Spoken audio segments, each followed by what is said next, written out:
Episode की starting में हम देखते हैं कि देवी पार्वती का स्वरूप मीनाक्षी अपने पल्लू में से रुद्राक्ष को खोलती है और अपनी मुट्ठी के अंदर बांध लेती है। ये सारी चीजें सुंदर देख रहा होता है। सुंदर को वो चीजें स्मरण होने लगी जब उसने मीनाक्षी को कहा था कि जब भी आपका विवाह करने से मन उठ जाए, यानी अगर आपका विवाह करने से पहले मन पलट जाए, तो आप इस रुद्राक्ष को अपने पल्लू में से निकाल के अपनी मुट्ठी में बांध लेना, तो मैं समझ जाऊंगा कि आप विवाह नहीं करना चाहते। फिर आगे का कार्य तो स्वयं महादेव देखेंगे। सुंदर ये देख के बहुत ज्यादा प्रसन्न हो जाता है कि मीनाक्षी विवाह नहीं करना चाहती। मीनाक्षी ने अपने मन को बदल लिया है। फिर सुंदर जोर जोर से हंसने लगता है। यह देख के अरुणासुर कहता है कि लगता है इसका मानसिक संतुलन हिल चुका है, ये पागल हो गया है। तभी अपने प्रेम को किसी और से विवाह करता देख हंस रहा है, मुस्कुरा रहा है, प्रसन्न हो रहा है। अब जो सुंदर की हंसने की आवाज होती है वनवासियों तक भी पहुंच जाती है। सभी लोग कहते हैं कि शायद ये महादेव का संकेत है, क्योंकि सुंदर कभी भी बिना सोचे समझे कुछ भी कार्य नहीं करता, इसीलिए इसके पीछे का भी कोई उद्देश्य रहा होगा। अब हम देखते हैं कि वन में से सारे ही जानवर बहुत ज्यादा प्रसन्न हो जाते हैं और सभी लोग धीरे धीरे करके उस जगह पहुंच रहे होते हैं जहाँ पर सुंदर और मीनाक्षी मौजूद हैं। अब हम सुंदर को देखते हैं जो कि वायु से कह रहा होता है कि वायु, तुम्हारी हट तो मिथ्या है, मैंने मेरे प्रेम को पा लिया है, मुझे मेरा प्रेम मिल गया है। वायु ये सारी बातें सुन के आश्चर्यचकित हो जाता है। वो कहता है कि ये कैसे संभव है, मीनाक्षी मेरे साथ विवाह कर रही है, इसका मतलब ये है कि तुम्हारे प्रेम को तुमने नहीं बल्कि मैंने पाया है। मूर्ख हो तुम, मूर्ख, तुमसे बड़ा मूर्ख मैंने इस पूरे ही संसार में कहीं नहीं देखा। लेकिन फिर भी सुंदर ये सारी बातों को भूलकर वायु का अपमान करने लगता है, उसका उपहास उड़ाने लगता है और ये चीजें वायु से बर्दाश्त नहीं होती है। वायु खड़ा हो जाता है और कहता है कि विवाह तो बाद में होगा, सबसे पहले तुम्हारी मृत्यु होगी सुंदर, तुम्हारी मृत्यु। और फिर वायु अपने हाथों में तलवार को उत्पन्न करता है, यानी प्रकट करता है। और उसके बाद मीनाक्षी यहाँ पे वायु को रोक देती है। वायु को वो कहती है कि रुक जाओ वायु, उसको जो करना है करने दो, विवाह के बीच में उठ के नहीं जाते, मैं विवाह के बीच में खून खराबा नहीं चाहती, मैं विवाह के बीच में खून नहीं चाहती। अरुणासुर कहता है कि रुक जाओ मीनाक्षी, वायु को जो करना है करने दो, वैसे भी खून असुरों के लिए पवित्र माना जाता है और वैसे भी ये सुंदर बहुत ज्यादा हंस रहा है। जाओ वायु, कर दो इसका अंत, विवाह इसके बाद होगा। अगले ही क्षण हम वायु को देखते हैं जो कि क्रोध में सीधे सुंदर के पास जाता है और अपनी तलवार से सुंदर पे प्रहार करता है। लेकिन सुंदर अपनी सूझबूझ से अपने हाथों में लगी हुई बेड़ियों को आगे कर देता है, जिसके चलते वायु का जो प्रहार होता है बेड़ियों पे लगता है और बेड़ियां टूट जाती है और सुंदर प्राश से मुक्त हो जाता है। सुंदर सबसे पहले तो वायु का धन्यवाद करता है क्योंकि उसके चलते वह प्राश से मुक्त हो गया। उसके बाद वायु जब एक और प्रहार सुंदर पे कर ही रहा होता है, उसी वक्त हम देखते हैं कि एक सर्प आके वायु के हाथ को जकड़ लेता है, जिसके चलते वायु प्रहार नहीं कर पाता है और आसपास कई सारे जानवर इकट्ठे हो जाते हैं। यह जानवर सुंदर और मीनाक्षी की रक्षा के लिए आए होते हैं, या फिर मैं कहूँ कि महादेव और देवी पार्वती की रक्षा के लिए आए होते हैं। अरुणासुर, असुर माता दिति, असुर गुरु शुक्राचार्य ये सारी ही चीजें देख के बहुत ज्यादा हैरान हो जाते हैं कि आखिर ये सारे ही प्राणी सुंदर की रक्षा के लिए क्यों आए। वो तो एक वनवासी है, एक साधारण वनवासी। सुंदर कहता है कि अब तो प्रकृति भी चाहती है कि मीनाक्षी का विवाह ना हो। अरुणासुर कहता है कि असंभव, ये मेरा निर्णय है कि राजकुमारी मीनाक्षी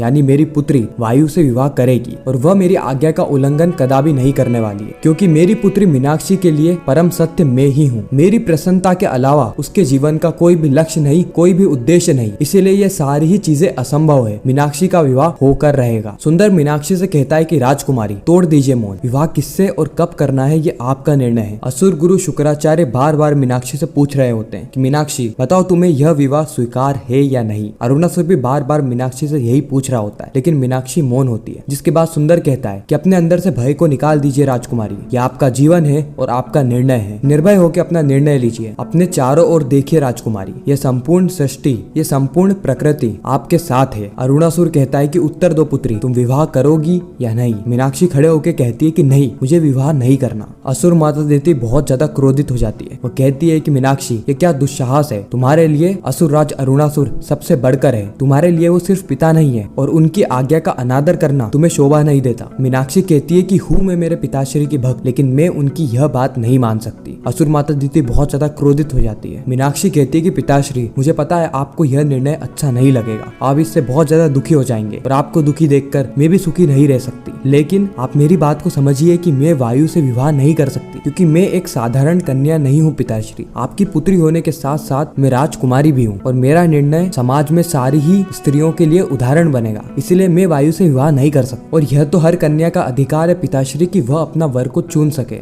आप मुझे समझने का प्रयास करें पिताश्री। असुर राज अरुणासुर बहुत ज्यादा क्रोधित हो जाता है। वो कहता है कि मत करो मुझसे विनती, इस समय तुम मेरे सामने मेरी पुत्री नहीं बल्कि एक दोषी हो, एक उत्तरंडी हो, जिसने असुर राज का अपमान किया है, जिसने असुर राज की आज्ञा का अनादर किया है। और यह कोई मामूली गलती नहीं बल्कि एक राजद्रोह है, राजद्रोह। और राजद्रोह की सिर्फ एक ही सजा होती है मीनाक्षी, वो है मृत्यु। तुम्हें मृत्यु दंड दिया जाएगा। मैं स्वयं तुम्हें मृत्यु दंड दूंगा, इसीलिए तुम मृत्यु दंड के लिए सज्ज हो जाओ। सुंदर वहाँ पे आता है और कहता है कि मृत्यु दंड आप कदापि नहीं दे सकते, क्योंकि अगर आपको मृत्यु दंड देना है तो आपको राजकुमारी मीनाक्षी को पकड़ना होगा और आप ऐसा कदापि नहीं कर पाएंगे, क्योंकि राजकुमारी मीनाक्षी के साथ मैं हूँ सुंदर। फिर हम देखते हैं कि सुंदर राजकुमारी मीनाक्षी से कह रहा होता है कि मुझे पता है कि यह निर्णय कठिन है, घर और संबंध को तोड़ना सही नहीं होता और कठिन भी नहीं होता, लेकिन आपको आज अपनी जिंदगी का निर्णय लेना होगा। उसी वक्त वहाँ पे कंचनमाला भी आ जाती है, जो कि मीनाक्षी को प्रोत्साहित करते हुए कहती है कि मीनाक्षी आपको यह कठिन निर्णय लेना ही होगा। सुंदर आपके समक्ष है, आपका प्रेम आपके समक्ष है, आप जाइए सुंदर के साथ जाइए। उसी वक्त वायु कहता है कि मीनाक्षी अगर तुम यहाँ से भाग जाओगी तो तुम्हें कभी ना कभी तो पकड़ ही लिया जाएगा और तुम मृत्यु दंड से नहीं बच सकते। अरुणासुर तुम्हें मृत्यु दंड अवश्य देंगे, इसीलिए सही यही होगा कि तुम मेरे साथ विवाह कर लो, अपने पिता की आज्ञा का पालन कर लो। सुंदर कहता है कि इस मूर्ख की बातों को मत सुनो, ये तो पूरा ही मूर्ख है। कैलाश में हम नारायण को देखते हैं, जो कि मीनाक्षी को प्रोत्साहित करते हुए कह रहे होते हैं कि मीनाक्षी अपना कदम बढ़ाओ और शिव और शक्ति एक हो जाएंगे।